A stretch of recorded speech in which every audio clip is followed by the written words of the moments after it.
Hello, good morning, viewers, and welcome to your favorite morning show, now streaming, reaching you live from the Advent Cable Network, Nigeria. It is Thursday again, where we have our sports special. We would be diving into the world of sports to bring you details of all that is happening within the sporting world. Just as our national team plays host to the Mediterranean Knights of Libya, who are desperately seeking to rekindle our qualification hopes for the tournament finals in Morocco by tomorrow at Uyo, the capital city of Akwa Ibom State. Also, today marks World Mental Health Day, and I will be asking the big question, which is, are you aware of the state of your mental health? Viewers, we shall be discussing this alongside other national trending and sports stories for today. I am Godwin Ujiri, your anchor, and with me in the studio to do this is Mr. Raphael Rafiki Ojaokomo. He is a social and sports commentator. And also joining us virtually from Delta State is Comrade Abraham Soko. He is a political and sports analyst. Mr. Raphael, Mr. Godwin, you are very much good welcome. Morning, first and foremost. Good morning to our viewers. And then what I'm about to say is this. Like you said, are they aware of their mental health status? Yeah. I don't think anybody in their right senses will be okay today as we're speaking. Because it's an irony that we're celebrating Mental Health Day today, of all days. If you go outside the streets, before coming to the studio this morning, I'd spent like an hour in the filling station buying fuel at 1,039. All right, I would want you to pause that because you're already letting the cat out of the bag so early. Comrade Soko, I believe you are there with us. Okay, Comrade Soko is yet to join us.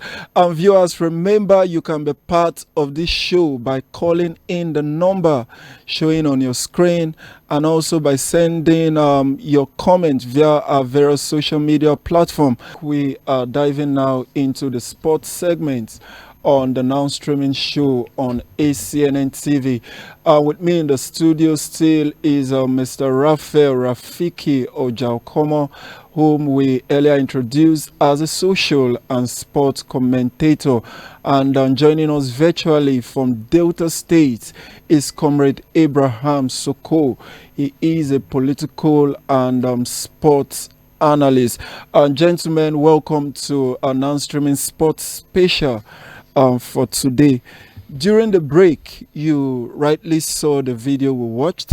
That was for the NFF president, and he was giving us so many words. He was being optimistic that as regards to World Cup qualifier, he's saying Nigerian qualifying, and also on the need on getting us a new coach for the Super Eagles. So, Mr. Raf, I would be starting this with you.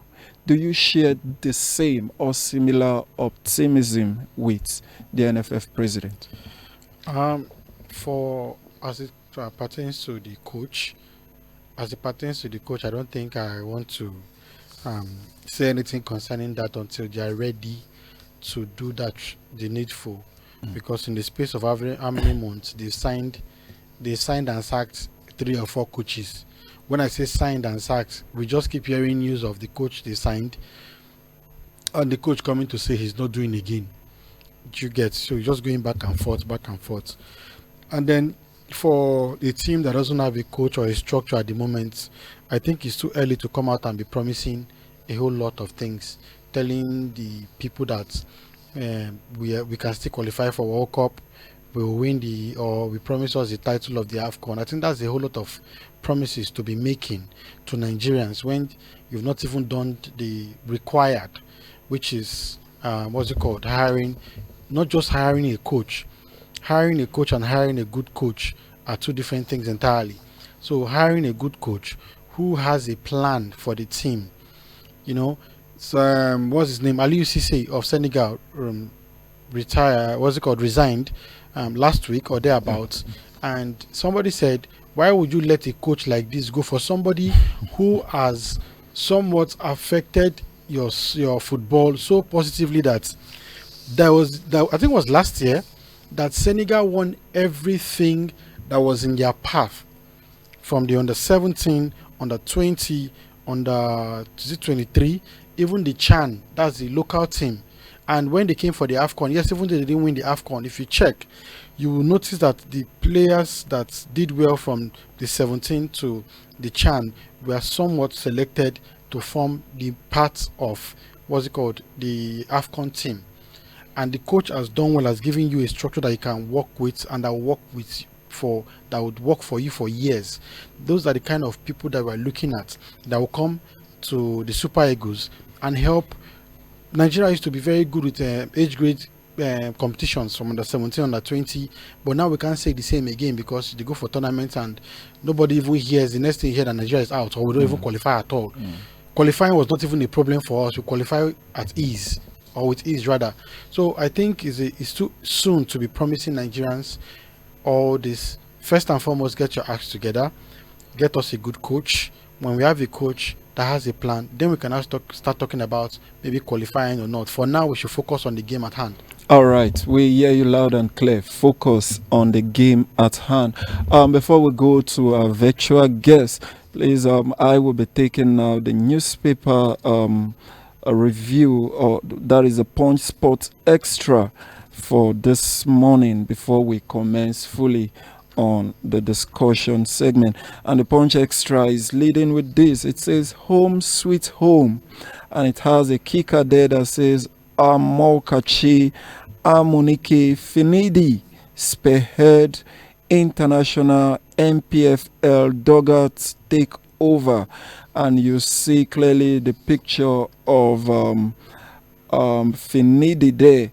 And this can be seen on page 8 on the Punch Sports Extra. And then above the masthead there, we have under 20 Wafu Zubeiru States Togo mission, and this can be seen on page 7. And then on page 6 we have ex Eagles goalie Frangine on live support. We also have 115 charges decision. Haaland and Pep could leave City. Then on page 5 we have Arsenal receive unexpected triple injury boost. Also, we have Maresca to hand Chelsea debut. Sorry, that name sounds quite funny. And then we have on page 4, Slot has massive problem at Liverpool. And also just below the masthead there, we have Wimbledon to replace judges with electronic calls. This can be seen on page 2. While on page 8 we have Messi makes Argentina return since July. This can be seen on page 8. While on page 2, also on the Punch Sports Extra, we have work begins on facility as Ogun prepares for NSF. And then lastly we have Eagles get full house ahead of Libya clash. And that is it on the Punch Sports Extra for this morning. We've already dived into the conversation, but we will continue with it. So Comrade Soko, it's glad we still have you there. I would want to Okay, Komisoko is still quite unavailable. Rafael, I will leave you on your thoughts. You were on the thought before we went on the brief break to take our newspaper headline. So now we are having a full house ahead of the Libya encounter, and they call themselves the Mediterranean Knights of Libya. They did their last training in Tripoli before coming back, flying over to Nigeria on a private jet. It seems as though those guys are ready to take on us. Now, this is coming, say, at a time where I would say they are struggling to survive in the group they are presently. Do you think they have a chance against the Super Eagles? I think the Libyan team at the moment are going through a lot because there are about 3 or 4 of their players who have refused to be a part of the team. They pulled out and don't want to be a part of it. And I think I read on the dailies yesterday or thereabouts of how a club in Libya, the chairman or the president of the club, I think suspended. I don't know if it's suspension because they don't understand what the club was doing and because they were not coming forth with good results. And this same Libya team is going to be fielding a whole lot of local based players. At the same time, the country is flying them on the private jets because they don't want any form of distraction. Now, I can tell you for a fact that these people have a game plan.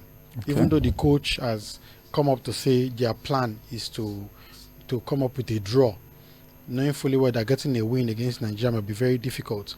And when somebody says they're coming to your home to get a draw, it only means one thing: they want to come and pack the bus. Yes, they want to come and pack the bus.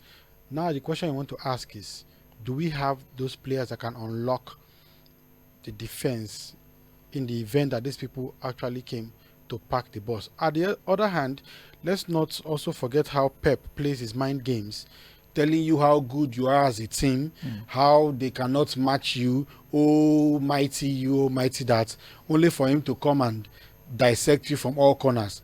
Well, I also want to believe that the coach of the Mediterranean Night Stars Libya is playing mind games with Nigeria, and they have a plan they are coming out with. But my own is this: they can plan all they want. What is the plan of the Nigerian team? Because when you have your own plan on ground, that whatever it is that they come up with, you'll be able to counter it. Do we have those players? We watch Arsenal play Man City for 45 minutes, packing the bus, and almost got a win. Almost got a win because they did everything they could in that 45 minutes with all the players at their beck and call. And like you rightfully said, we have a full house. Even, what's his name, Chidera Ejuke coming back. They call him, is it Little Messi? They call him, or Nigerian Messi. Do we have players that can unlock that defense if they eventually pack the bus? All right, Mina, I'm looking at it from the angle of our strike force. The likes of Victor Osimhen, I'm very sure, would not be part. He's not around, I think, due to injury, if I'm not mistaken. Now, at this point, given those that have arrived in camp already, do you still see us having a good strike force against? I think without Osimhen, we can still get the desired results. Okay. But we just need those on ground now to, when Odegaard was injured, permit me to go that route. When he was injured and people said, will Arsenal be able to play without somebody like him in the team? And if you check, since he was injured till now, Arsenal has not lost any game. So you need people to be able to come out of their shell. We're still looking at Boniface, who will be leading the attack, to come out and stake a claim to that position. Because we can argue from here till tomorrow that that jersey is not set in stone for Osimhen, even though we know when he's around he's going to lead the attack. But the last game we played in Uyo, he came from the bench, and of course you know what he did, he scored.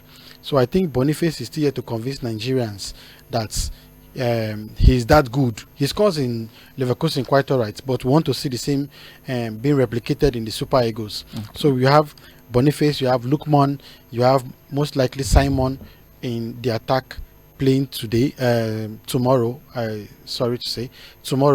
and we have people that can also come from the bench to want to hurt these people.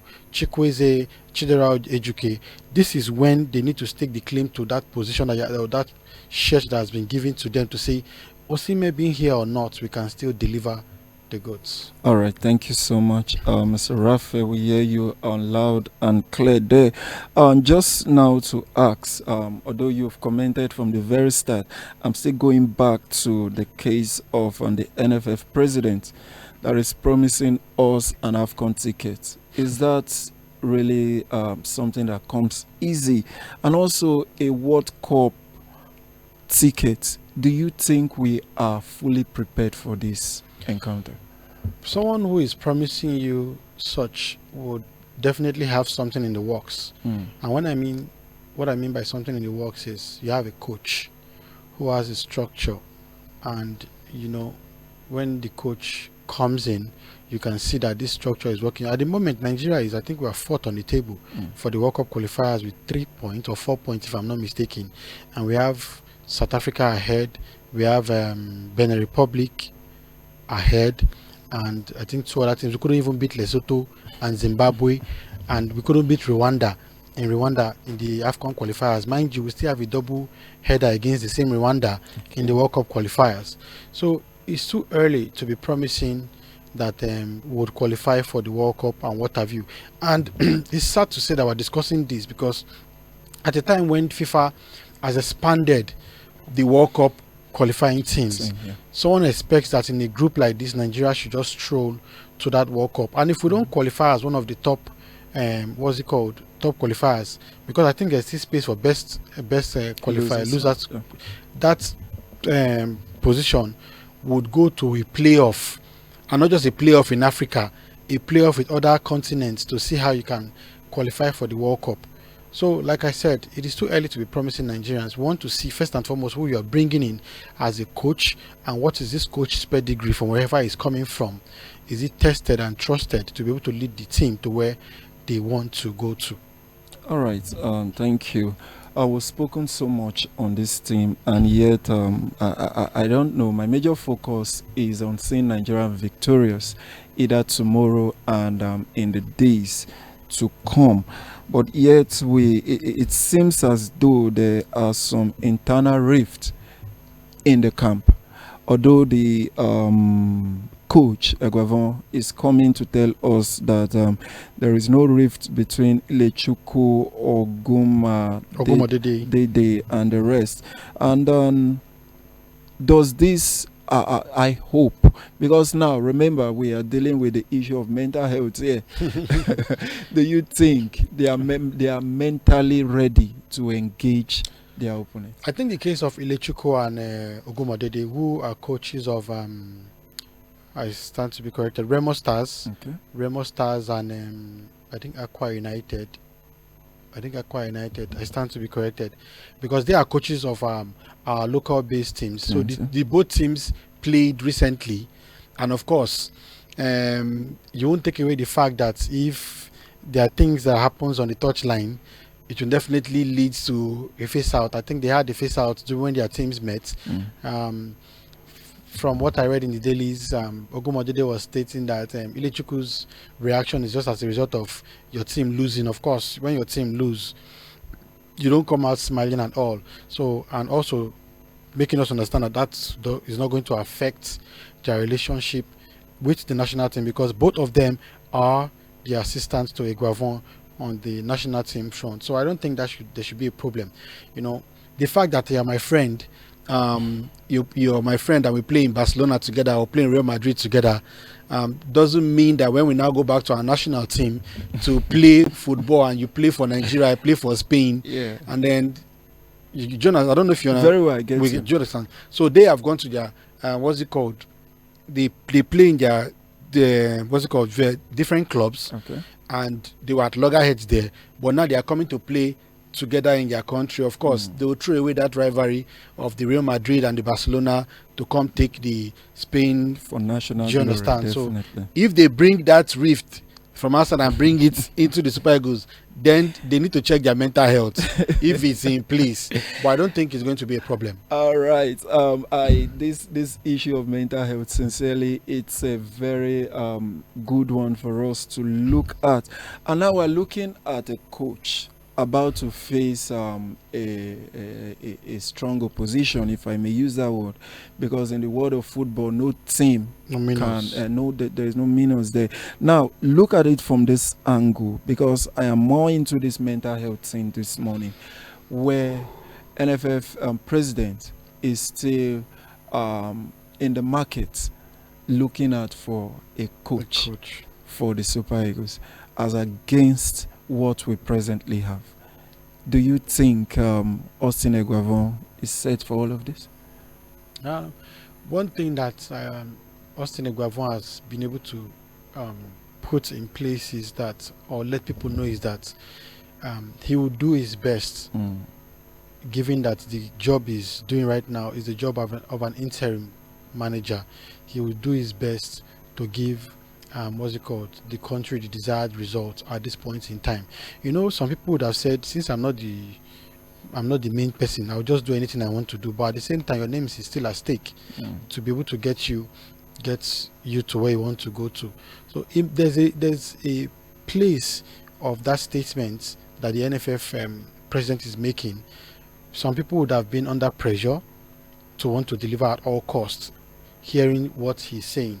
But I think Coach Eguavon is focused on what is on ground at the moment, not putting into cognizance whatever the NFF president has said or not. His own is get a good result, because at the end of the day, your name is what is at stake at the moment, and what you did with the team when you are given the opportunity to lead them is what is in the front burner right now. All right, thank you so much, Mr. Raphael. I think let's just take a break from say the Super Eagles and now look at what is happening within the Nigerian Premier League. And then we're having Lobby Stars appointing Daniel Mokachi as technical advisor, relieving coach Agagbe on duties. Is that an addition to that team? Do you see them going from point A to B with this new technical person coming in? There's been the clamor for Nigerian ex-internationals to come back home and bring their expertise to the Nigerian league to help bolster the league, and we can see that this is working right now, because we have Coach Finidi George with Rivers United, Emmanuel Amunike with Heartland FC. We have Kano Wankwo with Eimba as their FA, and now we are having, if I'm not mistaken, I think Garaba Lawal or Tijani Babangida, one of them is also leading one of these teams in the local league, and now recently Daniel Amokachi. I think there's been, if you read in the dailies too, that is in your hand, you will notice, yes, where even the governor, home sweet home. There's even one of the dailies that states where the governor is seeking for more like accountability. That's the Benue State governor, accountability of Lobby Stars. Do you understand me? So I think there's been a shake-up in the team to know what is happening, and for them to bring Amokachi in is probably to bring his expertise. Mind you, Amokachi is one of those few coaches who have also coached outside the shores of this country. I think, I can't remember the country at the moment, but he was one of those coaches, and also was a coach under Stephen Keshi, the Super Eagles team that won the last AFCON in 2013.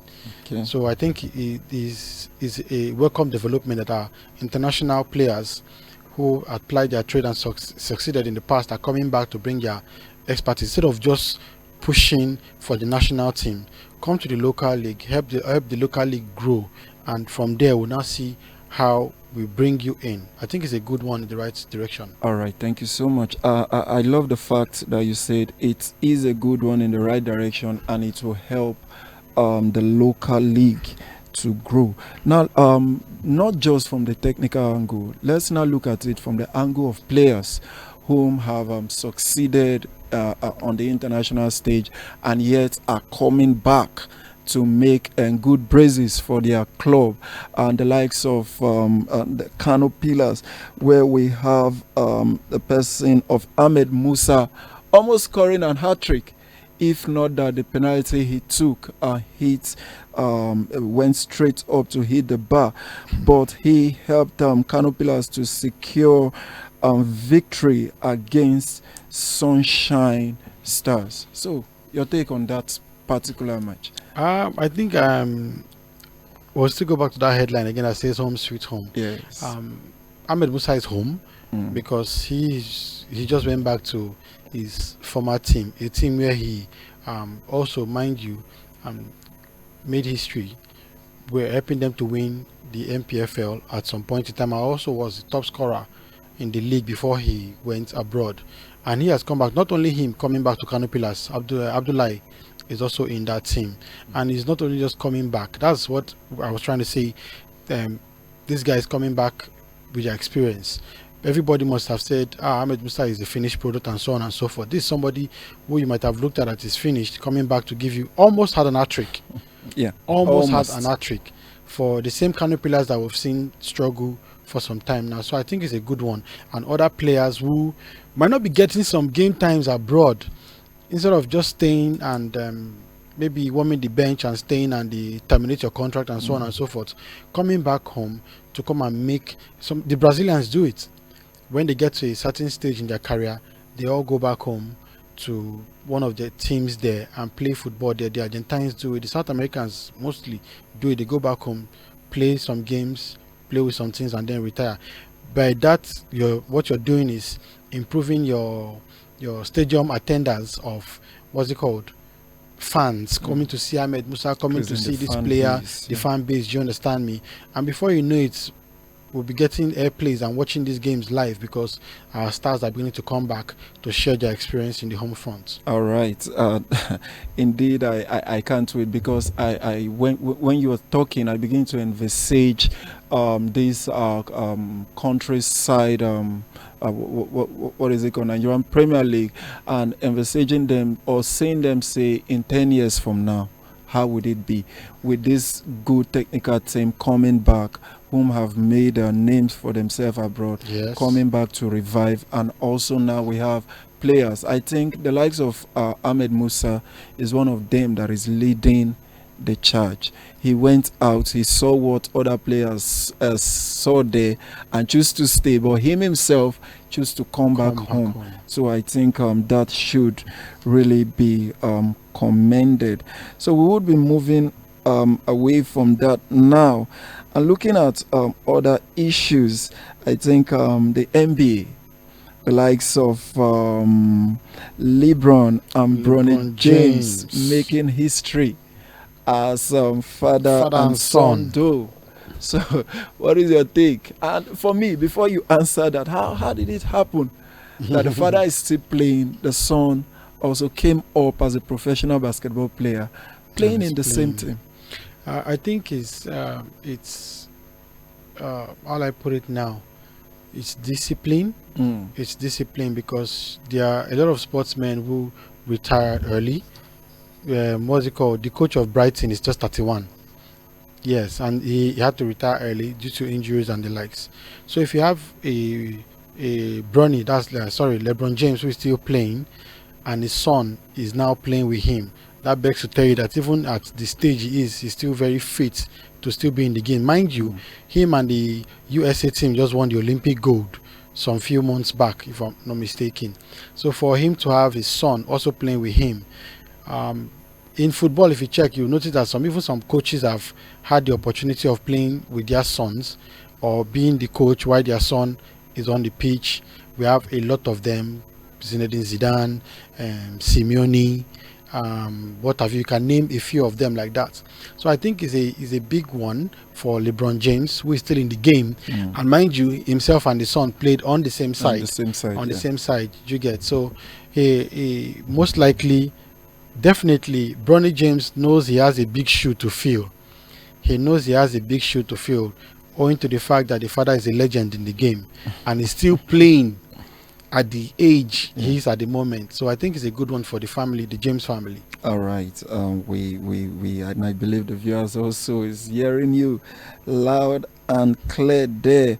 And now we would be going into, say, the English Premier League, where we are having the likes of Palmer surpassing Haaland at the Premier League as top goal contributor. And this is coming at a time where they won 15 charges decision that is maybe picking Haaland and Pep to have to maybe would leave Man City. All of those things playing out. Can you help our viewers make sense of it? because so much is indeed playing out there. I was listening to a sports program on radio yesterday, and then the presenter was talking about what did Arsenal do to Haaland. That's the last time Haaland score was against Arsenal in that game, and what he did at the end of that game, they say, is it the reason why he's not scoring again? Because he tapped Ateta and told Ateta, be humble. And I called in and I told them, for somebody who just used the ball to hit Gabriel on his head just because they equalized, is going to tell Ateta, who is supposed to be someone who is older than him, that's one, who at one point had been your coach, and you tap him on the shoulder as a small boy talking to him and you're pointing at him and telling him, be humble. I said, maybe that's what is happening to him. The drought at the moment is teaching him humility. As though it is karma. Do you understand? Maybe karma playing up. But you and I know, someone called in and said, he's not getting these goals because the suppliers are not there. You know, De Bruyne is injured, Rodri is injured, and that can play a great factor for a player whose only job is to receive the ball and score. But for someone like Palmer doesn't only just score, he also creates. So sometimes you see the goals that Palmer scores, that goals that he creates by himself. So I don't think Palmer, in terms of goal creation and contribution, I don't think we should be comparing him and Haaland. Okay. Because Haaland receives before he will score. Haaland creates. And also we're talking about contribution. Not just only the goals that Palmer scores, but also the goals he creates for others. That's what we're looking at. Okay. So for now, maybe with time, Haaland will, when they find somebody that can create those chances for him, he will score and also be on par again with Palmer. All right. Let me bring in the Arsenal frontman there and the likes of Saka. How would you now compare Palmer and Saka? This still in the same program, they brought up the whole Saka is not on the same level with Palmer, and I laugh at such persons. At the last Euros that English team got to the final, what role did Palmer play and what role did Saka play? Now you cannot be comparing two players who play different positions. Saka is a good player, Palmer is a beautiful player. Now Saka is a winger. His job is basically on the wing there, and sometimes he goes as far as supporting the defense. Palmer plays a free role. If you watch the Chelsea team play, he's everywhere from the midfield to the attack. That's why you can see Palmer on the left, you can see him on the right. So I will not come and compare such players, but I will tell you one thing for a fact. Palmer is a good player, because how do you explain a midfielder who has two attackers in front of him and two wingers by his side, and when Chelsea needs the goals, it comes from him, and not just coming from him? Their last game, he scored 4 in the first half. Never been done before. That was history on his own, scoring 4 goals in the first half. And then you're comparing him to a winger who has had 7 assists. How many goals now? I think Saka has like 3 or 4 goals, if I'm not mistaken. That is altogether 10 or 11 contributions. So they are both beautiful players, playing well in whatever position that they are playing at the moment. And when the England team line up this evening, people are asking, when is it time for Palmer to play for the English team? But when the English team wants to go out, they first list Saka before they start listing any other person. All right. Thank you so much, Mr. Raphael Rafiki Ojaokomo. I believe we have heard you loud and clear, and also that goes to our viewers. They have also heard you loud and clear. But for the want of time, we won't be going beyond this point. And at this point, we want to say a very big thank you to you. Despite the harshness of the economy, you still made it out to the studio. Next time you see me on Zoom. We sincerely do appreciate you, and also to our virtual guest, Comrade Abraham Soko, who joined us virtually all the way from Delta State, and due to some technical issues there, could not continue with us on the sports segment. We want to say a very big thank you to you for joining and tuning to us, and also to our viewers. Thank you for staying tuned to this station. This is where we would be drawing the curtain on today's sports special. Remember, you can always get more of our programs via our various social media platforms and also by staying tuned to this station. So we'll come your way again with other interesting topic. Same time, same station next week, Monday. And I am Godwin Ujiri. Bye for now.